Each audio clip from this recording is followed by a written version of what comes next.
जय हिंद साथियों, आप सभी को मेरा प्यार भरा नमस्कार। मैं मुकेश यादव, मैप टारगेट से। और आज हम लोग पढ़ेंगे कक्षा 10 की मैथ एक्सरसाइज 7.3 का क्वेश्चन नंबर फर्स्ट। यदि हम बात करें तो 7.3 का इंट्रोडक्शन जो था वो हमने पिछली क्लास में जो है इसके इंट्रोडक्शन को हमने कवर कर लिया था। और आज हम लोग जो है वो इसके क्वेश्चन को सॉल्व करना प्रारंभ करेंगे। तो यदि हम बात करें तो हमने इसके इंट्रोडक्शन में सीखा था कि हमें इसमें क्या क्या पढ़ना है। तो हमने आपको बताया था इसमें कुल मिलाकर के हम पहली बात तो सीखेंगे एरिया ऑफ ट्रायंगल, यानी त्रिभुज का क्षेत्रफल फाइंड करना सीखेंगे। साथ ही साथ हमें कोलिनियर का कंडीशन दे सकता है, यानी कि ये कहेगा कि बिंदु ए संरेख है, उस कंडीशन में भी सॉल्व करना है। तो हमने आपको ये बताया था कि कब संरेख होगा और कब असंरेख होगा, इन सभी बातों को हमने डिस्कस कर लिया था। तो पहला क्वेश्चन है हमारा, तो कुल मिलाकर पहले का पहला क्वेश्चन हम लोग सॉल्व करना प्रारंभ करेंगे। 3 पॉइंट दिया गया था, 2, 3, -1, 0 और 2, -4। और यहाँ पर यदि बच्चे हम बात करें तो हमने पहले को मान लिया ए, दूसरे को बी और तीसरे को मान लिया सी। तो अगर बात करें तो कहा जा रहा है उस त्रिभुज का क्षेत्रफल ज्ञात कीजिए जिसके शीर्ष हैं। ये जो दिया गया है ए बी सी क्या है, शीर्षों के निर्देशांक हैं। हमें एरिया फाइंड करना है। जब हमने अपने से मान लिया है ए बी सी तो हम इसको शॉर्ट फॉर्म में लिख देंगे area of A B C. या फिर आप पूरा नाम पूरा लिखना चाहते तो लिखेंगे त्रिभुज ए बी सी का क्षेत्रफल। या यदि आप ए बी सी पॉइंट नहीं मानते हैं तो लिखिएगा त्रिभुज का क्षेत्रफल। तो जिस भाषा में आप लिखना चाहें उस भाषा में लिख दीजिएगा। यहाँ पर हमने ए बी सी मान लिया है, यहाँ पर हम लिख देंगे area of A B C. ये बच्चे त्रिभुज का क्षेत्रफल का हमने फार्मूला पढ़ा था, 1/2 ब्रैकेट में x1 y2 minus y3 plus x2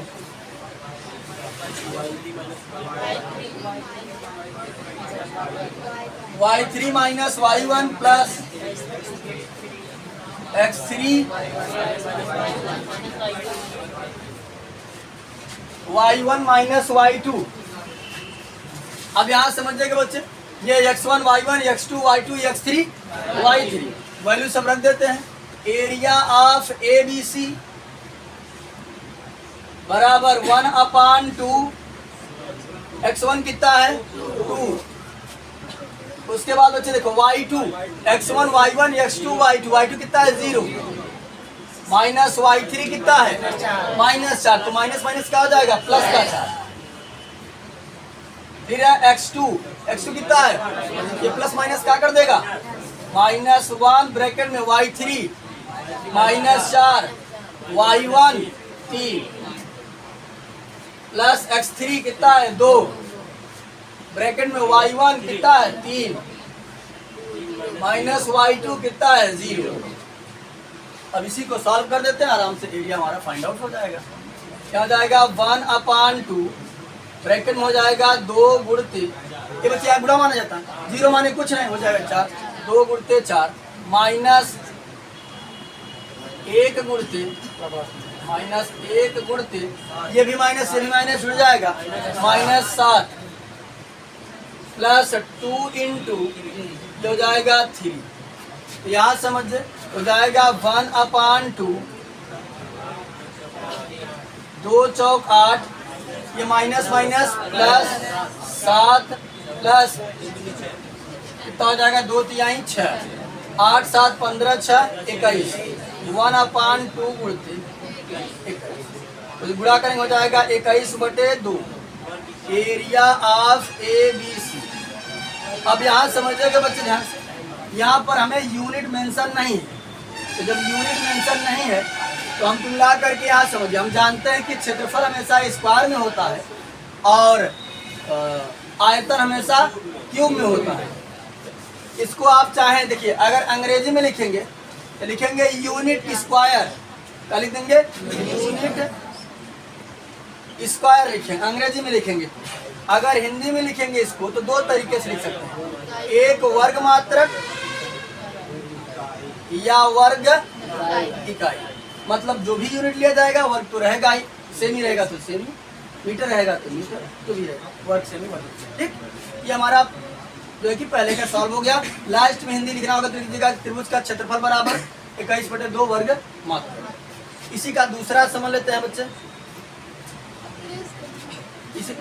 इसी के दूसरे प्रश्न की यदि हम बात करें तो पहले पॉइंट को लेट कर लेते हैं p -5 कामा -1 और दूसरे पॉइंट को लेट कर लेते हैं q 3 कामा -5 और तीसरे को r लेट कर लेते हैं 5 कामा 2।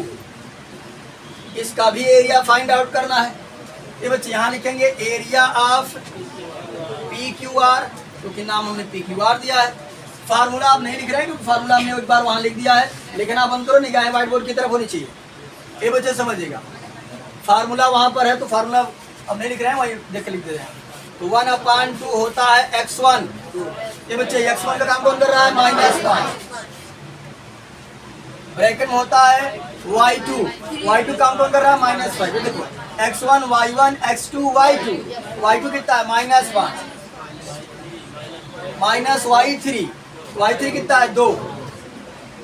फिर होता है प्लस x2 कितना है? 3। ब्रैकेट में y3 कितना है? 2 माइनस y1 कितना है? -1। तो माइनस माइनस का हो जाएगा प्लस का 1। फिर होता है x3। अगर x3 की बात करें, x3 कितना है? 5।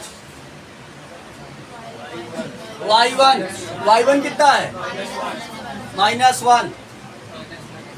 फिर y2 माइनस माइनस का हो जाएगा प्लस का 5। और इसको हम लोग सॉल्व कर देते हैं।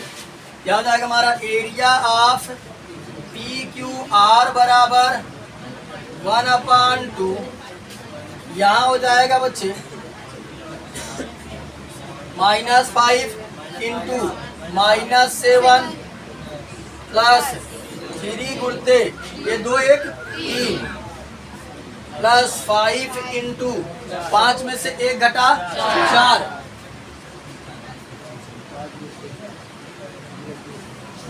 तो अब यहाँ समझिएगा ध्यान से,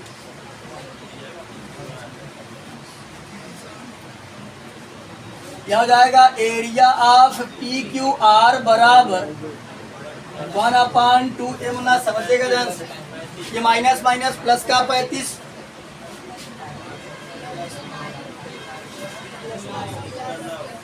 का 5 7 हो जाएगा ना। 3 3 का 9 plus 5 Chowk 20। Area of P Q R बराबर हो गया 1/2 इंटू कितना हो जाएगा? 64। 2 1 के 2 32 दूना। Area of P Q R हो गया 32 वर्ग इकाई या वर्ग मात्रक।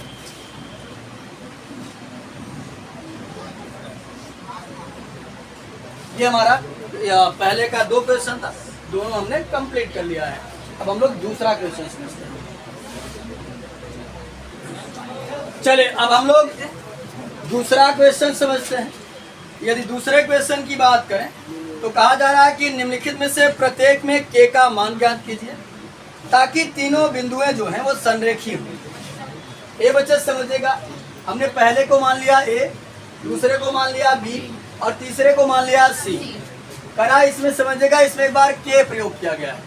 और करा then find the value of k if 3 points are collinear, यानी आपको k की वैल्यू फाइंड आउट करनी है।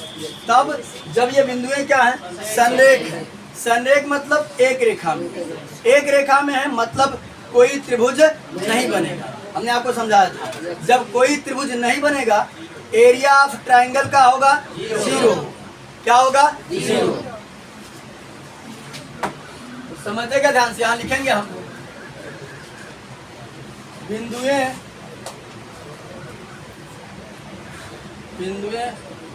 संरेख है।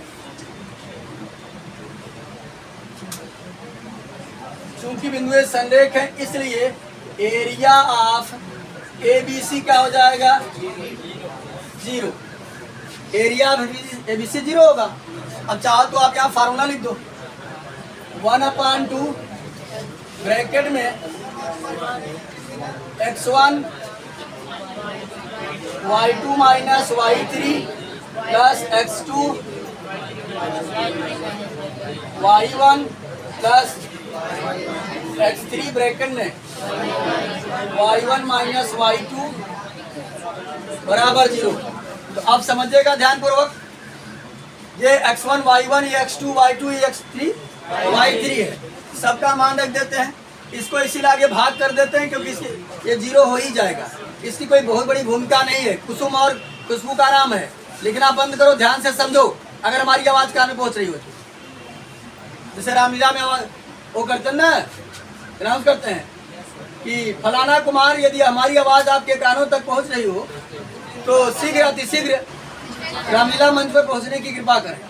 वैसे ही अगर हमारी आवाज आपके कानों तक पहुंच रही है तो कृपया व्हाइट बोर्ड पर ध्यान दें और लिखना कम करें। समझेगा ध्यान से बच्चे, इसको हम क्या करेंगे 1/2 से गुणा कर देंगे तो हो जाएगा 0, यानी इसकी कोई भूमिका नहीं है। x1 कितना है 7, y2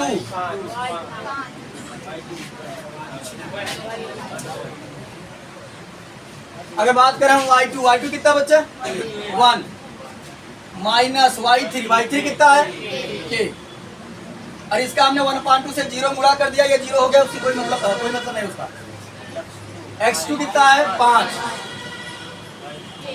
y3 कितना है k माइनस y1 कितना है, कहाँ y1 साथ y1 माइनस का 2 है, माइनस माइनस प्लस का 2 हो जाएगा। x3 कितना है x3 है 3, y1 कितना है -2, y2 कितना है 1 बराबर। ए बच्चे यहाँ से जुड़ घट तो सकता नहीं क्योंकि k है, मल्टीप्लाई करेंगे यहाँ हो जाएगा 7 माइनस 7k प्लस 5k 5 दूनी 10 और 3 गुणते -3 बराबर 0। अब समझिएगा बच्चे ध्यान से, 7k में से 5k घट जाएगा, कितना बचेगा माइनस का 2k, और ये 10 7 17 है, और ये 3 त्रिका -9 बराबर 0, -2k बराबर हो जाएगा। 17 में से 9 घटा प्लस 8 बराबर 0, -2k बराबर, पक्षांतर करेंगे तो माइनस का 8, माइनस से माइनस कट गया, 2 1 के 2 2 चौक k बराबर 4। इसी का दूसरा प्रश्न बच्चे समझ लेते हैं हम लोग, बात करिए। दूसरे प्रश्न की अगर हम बात करें 8,1 कितना है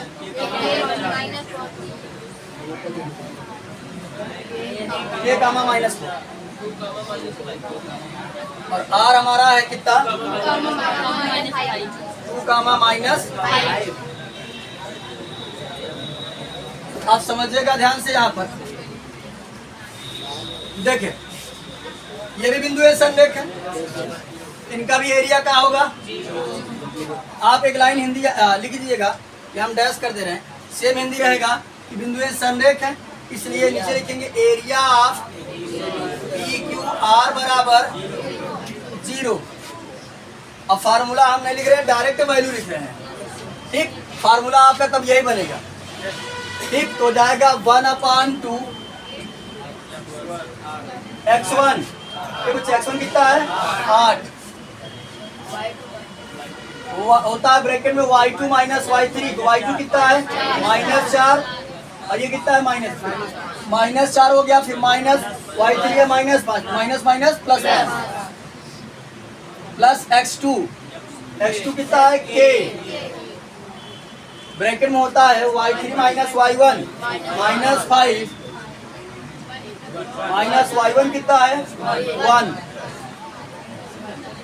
फिर प्लस x3 कितना है 2, ब्रैकेट में होता है y1 माइनस y2, y1 है 1, y2 है माइनस 4, तो 1 माइनस y2 है माइनस 4 है, माइनस माइनस प्लस 4, बात ना कर बच्चे, और यहाँ आ जाएगा बराबर 0। ठीक, तो समझिएगा ध्यान पूर्वक, इस 1/2 से गुणा कर देंगे, कोई मतलब है नहीं, ये हो जाएगा 0। क्या हो जाएगा हमारा 8 गुणते 5 में से 4 घटा तो 1 प्लस के गुणते ये -5 -1 -6 प्लस 4 1 5 2 गुणते 5 बराबर 0 हो जाएगा। 8 1 के 8 प्लस, और यहाँ ये प्लस और माइनस का हो जाएगा माइनस का 6 के और 2 पंचे बराबर 0। ये प्लस का 8 है, ये प्लस का 10, कितना हो जाएगा प्लस का 18 माइनस 6 के बराबर 0। ये प्लस का 18 पक्षांतर कर देंगे, ये -6 के बराबर -18 हो जाएगा, माइनस से माइनस कैंसिल आउट हो जाएगा, और 6 1 के 6 6 3 के बराबर हो जाएगा 3। ठीक, इसमें आया था के बराबर कितना 4 और इसमें आया के बराबर 1। आज की क्लास में जो है वो हमने एक्सरसाइज 7.3 का क्वेश्चन नंबर पहला और दूसरा दोनों ही कंप्लीट कर लिया है। बाकी जो बचे हुए क्वेश्चन है उसे नेक्स्ट क्लास में कंप्लीट करने का प्रयास करेंगे। तो बच्चे थोड़ा सा बता रहे थे त्रिकोणमिति के फार्मूले, कुछ फार्मूले हमने कल भी बताया था, तो आज भी बता देते हैं बिना मारे। चले, अगर बात करें बच्चे तो हमने पिछली क्लास में जो है वो त्रिकोणमिति के फार्मूले बताना प्रारंभ कर दिए, 2-3 क्लासों से लगातार बता रहे हैं, इसलिए ताकि त्रिकोणमिति आते आते जितने भी फार्मूले हैं वो सभी आपको याद हो जाए और त्रिकोणमिति करने में आसानी हो। अदरवाइज यदि आपको फार्मूला नहीं पता है तो त्रिकोणमिति आप नहीं लगा सकते, क्योंकि फार्मूले की सहायता से ही टूटता है। तो चलिए पहले पिछले लिखाए गए प्रश्नों को पूछ लेते हैं, फिर आगे बताते हैं। चलिए, तो हमने कहा था 3 2 पाइथागोरस प्रमेय से बना था। पहला था कर्ण स्क्वायर बराबर, काफी में नहीं देखना है, लंब स्क्वायर प्लस आधार स्क्वायर, और आधार स्क्वायर बराबर कर्ण स्क्वायर माइनस लंब स्क्वायर, और लंब स्क्वायर बराबर कर्ण स्क्वायर माइनस आधार स्क्वायर। चलिए अच्छा, अब बताइए साइन थीटा बराबर लंब बटे कर्ण, और कॉस थीटा बराबर आधार बटे tan थीटा बराबर लंब बटे आधार, कापी में नहीं देखना है। cot थीटा बराबर कल लिखवाए थे, चलिए जो है बच्चे, ठीक है, कल कुछ बच्चे चले गए थे विद्यालय, तो जो बच्चे थे उनको लिखवाए थे, फिर से लिखवा दे रहे हैं, ध्यान से सुनिएगा। लिखवाए थे बच्चे, कल भी लिखवाए थे, तुम लोग चले गए तो बच्चियां थी जो जितने सब लिखवाए था। बच्चे समझे, साइन थीटा बराबर होता है लंब बटे कर्ण, कॉस थीटा बराबर होता है आधार बटे कर्ण,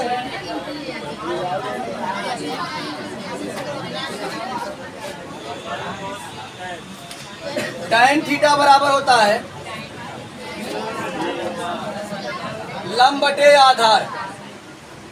अब देखो बच्चे, ये 3 याद कर लेते हो, तो ये 3 इसका जस्ट अपोजिट है, tan का उल्टा cot होता है, cot थीटा बराबर होता है आधार बटे लंब, और cos का उल्टा sec होता है, sec थीटा बराबर होता है कर्ण बटे आधार, और साइन का उल्टा cosec होता है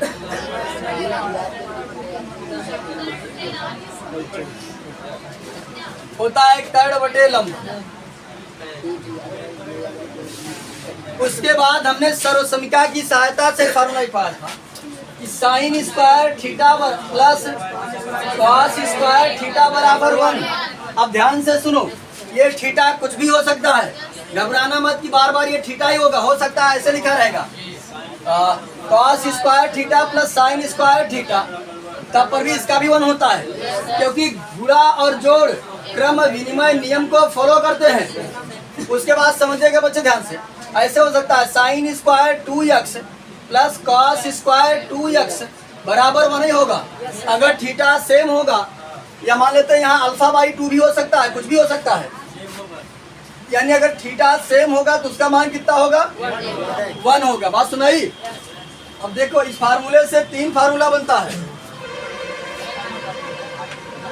अगर हमको केवल साइन चाहिए तो साइन को रोके रखते हैं, इस कास को पक्षांतर कर देते हैं, तो साइन स्क्वायर थीटा बराबर बनता है 1 माइनस कॉस स्क्वायर थीटा। ये ध्यान देना, बहुत इंपॉर्टेंट है, सवाल में इसका अक्सर करके बहुत ज़्यादा यूज होगा। कहीं पर 1 माइनस कॉस स्क्वायर थीटा लिखा रहेगा तो हम साइन स्क्वायर थीटा लिख देंगे, साइन स्क्वायर थीटा लिखा रहेगा तो 1 माइनस कॉस स्क्वायर थीटा लिख देंगे। इस बात को एकदम जहन में होना चाहिए। और समझो, कहीं पर sine square theta plus cos square theta लिखा रहेगा तो हम 1 लिख देंगे, या कहीं 1 लिखा रहेगा अपनी आवश्यकता अनुसार ये चीज लिख देंगे, ये जानते रहिएगा। अब अगर हमको कॉस चाहिए तो साइन को पक्षांतर कर देते हैं, तो कॉस स्क्वायर थीटा बराबर होता है 1 माइनस साइन स्क्वायर थीटा। बात सुन में आई? तो आज की क्लास में इतना है, बाकी मिलते हैं नेक्स्ट वीडियो में, तब तक के लिए जय हिंद।